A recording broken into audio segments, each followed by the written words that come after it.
अब फोन आई तो बाबूजी पे जान के फोन मोबाइल में लिखल बा कि जगदम्बा सिंह तबला फोन आई बा बाबूजी ओकरे पड़े कहत रे बाबा देखा ना तबला बजावे ला के फोन आई बा मो बाबूजी का जानता रे ऊ तबला बजावे ला कि कौन बजावे ला बात सही है बात बुझे तो नहीं सबे नु एगो हमार डॉलर ना लाइन बा ए दुनिया में अगर केहू के बियाह ना हो तो केनो ईमानदारी से कहते नहीं हमर ननो बियाह करवा तो बात साचे बा पक्का कहलस लड़का लड़की से के किरिया खा के कहो ईमानदारी से वह बेरा होगा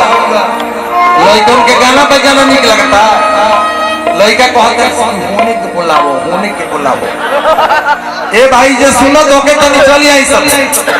सब है जी रहो सबके जरूरत बा जे कलाकार होके का नाम हो ढेर दिन से प्यार बा आ गई बस अब के उम्मत आवे अब के उम्मत आवे जे सुनो ताई रहो सबके प्यार बा हेने आओ आओ हेने आओ हिनको से प्यार बा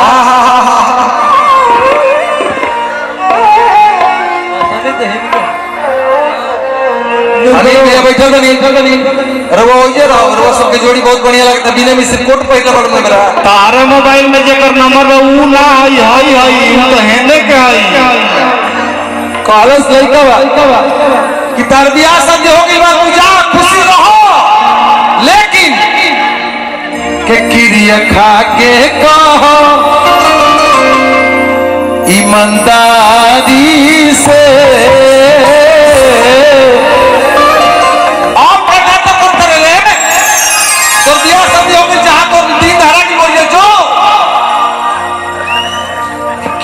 खाक बस दूगो बात पूछो दूगो बात कि किरिया खा के कहो ईमानदारी से कि प्यार नहीं हवे तकराही